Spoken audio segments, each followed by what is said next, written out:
tastes like chocolate.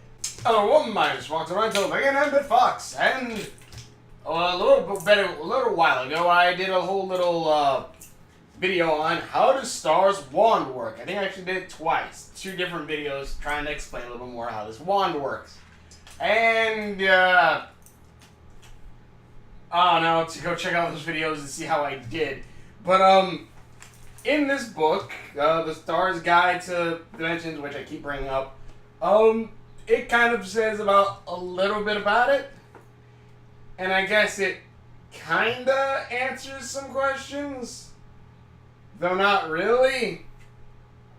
But basically, this talks about, this right here, one shows a diagram of how the wand is broken down, the anatomy, I guess, of it, as well as talking about it, such as the little unicorn inside the horse. There is actually a reason for that, other than just, I guess, to show a little running horse inside of it. Being that it actually has that apparently the charger port feeds in sapphire crystals, so half a garnet should run away, feeds sapphire crystals into the wand, and the horse runs on a mill and grinds it together, and that makes magic. But then also on top of that, there's the cosmic importance, which is inside the bell, which I now found out that that's what this circle part is called, a bell. That's, as it says in this, inside of the wand is no man's land of memories, spirits, and a mill horse. So I'm assuming they're trying to say that the spells are just spirits inside of the wand? I think? Maybe. I have no freaking idea. Oh. But basically it tries to answer some of the questions. Like again, like the whole bit about the charging port, that apparently it needs to run on sapphire crystals. If it doesn't run on sapphire crystal, if it doesn't have the crystals in it, the horse can't run on the mill to then mill up the crystals, and then it gets tired because it's running itself ragged, I guess it says. I have no idea. You think with it having less crystals, it would have to work less. I would assume. Wouldn't that be how that would work? Because that's like running on a treadmill and then cranking it up to where what is it? Not the treadmill.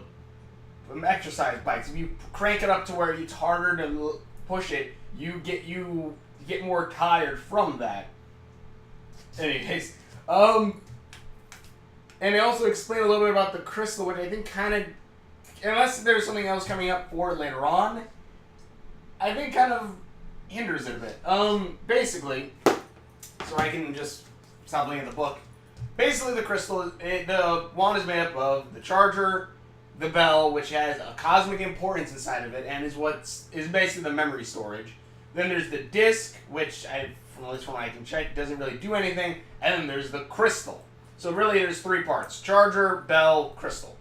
The crystal itself being what channels the energy, the bell being what holds all of the magic, and the mill horse that creates the magic, and then the little sapphire plugin. Though again, this is kind of the whole thing I always wonder about spells, as well as technically I guess you consider anything cooking or anything otherwise. Who the fudge invented this? Actually no, spells even more. Who in fudge invented this? Or how did they make this? Because here's the thing, like, who the heck, and again, like, maybe I'm going a little bit off topic, but like, in one episode of Supernatural, there's a whole bit of like, oh, here's a way to destroy this magic rabbit's foot. You have to stand here on a Friday the 13th, when there's a full moon, in a graveyard, and then you could do this magic spell. And it's just like, who waited for all of that to then try it to see if it worked? Did people try on other days to do it? Did they try it every day till then? It's kind of strange. And also, again, this bit is kind of like, so did they always have magic sapphire chargers for the wand?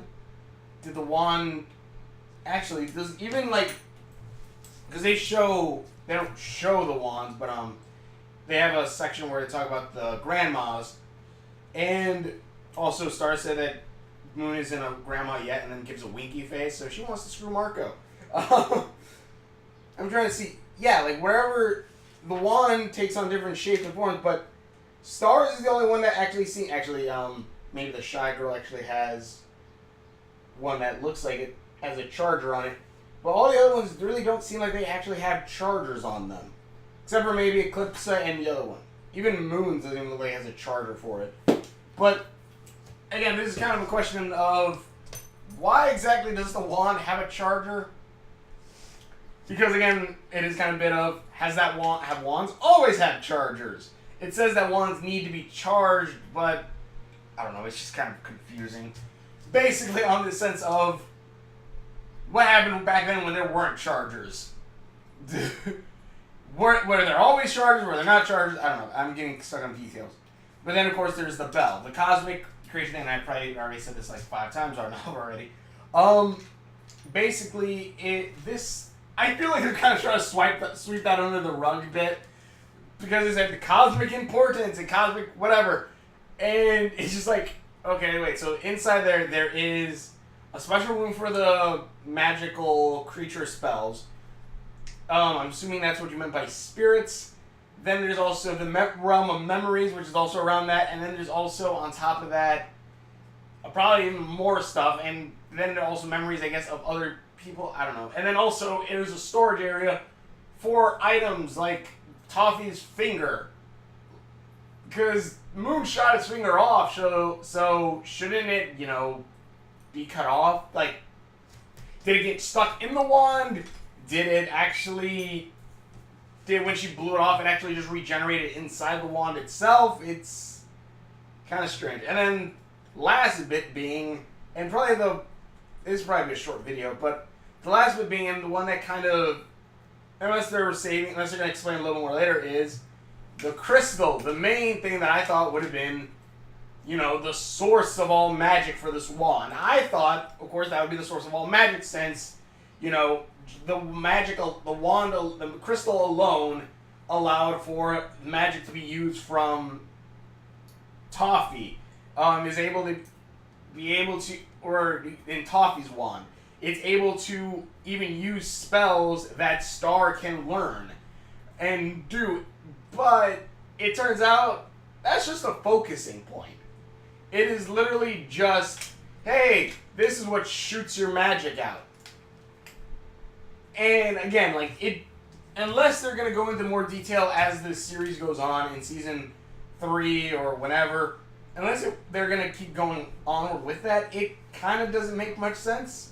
Because again, it's one sentence that they give us. And it is, the crystal focuses the spell once you've cast it. And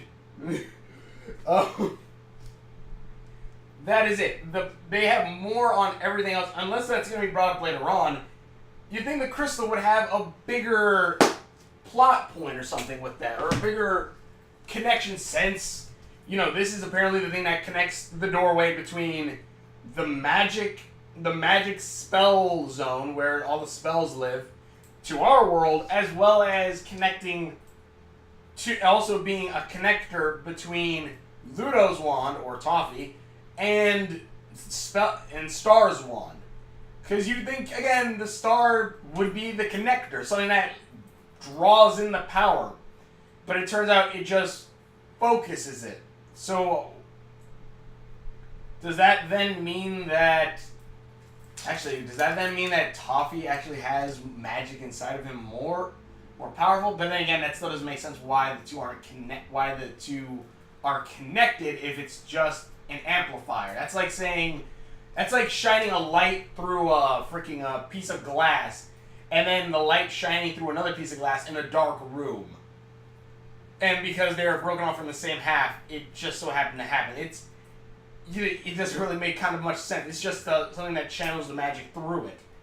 So, also that would be kind of a cool item to make. Never mind, I have to think about that later. Any case, yeah, it's just a strange little bit that I was just like, what? No.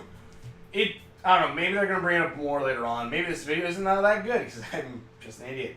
But that's at least my thought on this. Like, if they try to explain a little bit of it, but there are still some questions like, you gave us answers like, okay, the charger feeds sapphires into it. Great.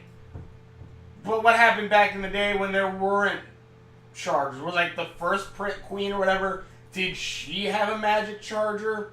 Also, another thing, in Independence Day, they show that one of the stars, I guess the first queen, or one of the queens, used her magic wand and, you know, created Muni and fought the monsters off with it. But when you go through the grandma book, the grandma room thing, you never actually see anyone who resembles the queen, other than maybe Moon herself now. Other than that, you really don't. Unless, of course, these are also, you know, because I was going to say these could be all of them younger, but then the only characters that look somewhat similar in age when they're queens is Moon, her mother, and then Star. That's probably about it. And Star's not queen yet, but still. But yeah, Moon. See, Moon has like the butt hair, but Star. Anyways, I don't know. Tell me what you guys think in the comments below. The wand again is still like one of the most. Is one of, I guess, kind of a mysterious item in and of itself. Like, how does it work? But then again, it also feels kind of like they're trying to lean, especially with like the whole full of cosmic secrets and cosmic stuff like that. I feel more along the lines of it saying, and even then, like the wand, in the end, kind of just feels like in the end it won't. I said in the end so many times, I think right in the 5 seconds. It feels like it's not even that big of a part. Because it's later on, they even says in the book too that the wand is just a channeler of magic for the user until they themselves learn to use magic or be able to dig deep down. And apparently the wand can only scratch the surface. You have to first dig deep down in yourself to be able to do this. And it's just kind of like, wait, so you're basically telling me this all-powerful magical item that Ludo's seeking, that Toffee blew it up, and it got the piece stuck on him so he could gain these magic powers. This item that's basically kind of a mass weapon of destruction. It's really just training wheels.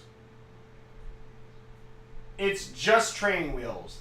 That is it. It's not a bigger thing, kind of.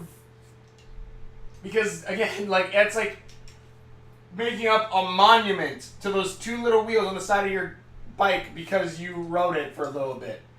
And even all of your and when history remembers you, it'll be on a tapestry when you had these training wheels on.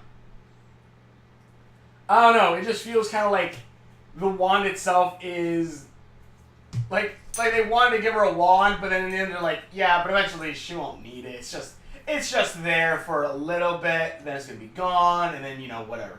I don't know. It feels like it undercuts like the impact or how strong this wand is. Maybe it's actually supposed to say like, well, if with the wand, if she's so powerful, imagine when she actually deeps in and is able to control the magic. Yes, but then why don't you just try, you know, training her in that instead of training her just with the wand, since that kind of feels like, you know, that just feels like they should train her more in just using magic in itself without the wand.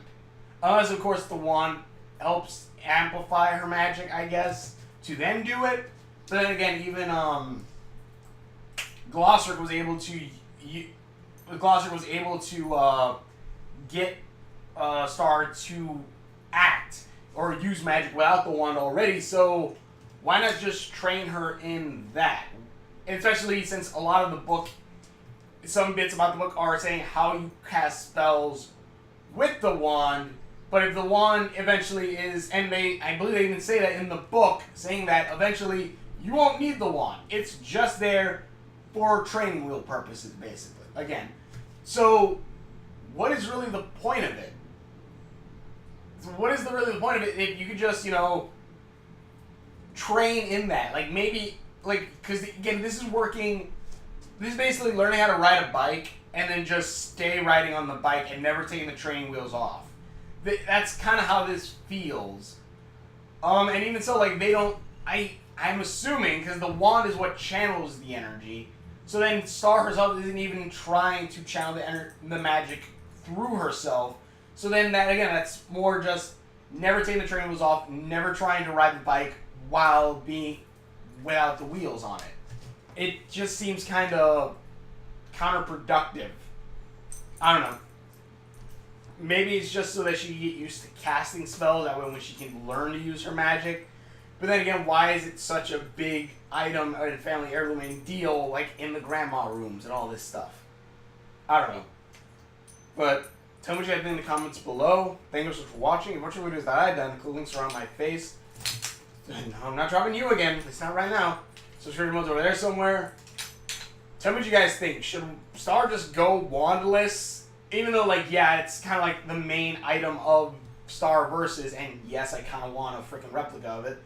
I put that somewhere around there, probably next to Maui's hook. Actually, that's like a Disney corner in and of itself, now I think about it. Everything there except for maybe Adventure Time, Secret Saturdays, and Rick and Morty. But yeah, it's just kind of a question, like, why? She should just train herself. She should just learn how to train. Why is there so much emphasis on using this wand when eventually she won't even need it? I don't know. But tell me what you guys think in the comments below. Thanks for watching. Again, links are on my face. Links are on my face. Subscription is over there somewhere. Tell me what you guys think in the comments below. But thanks for watching, and we will see you later. Oh, I also forgot to mention that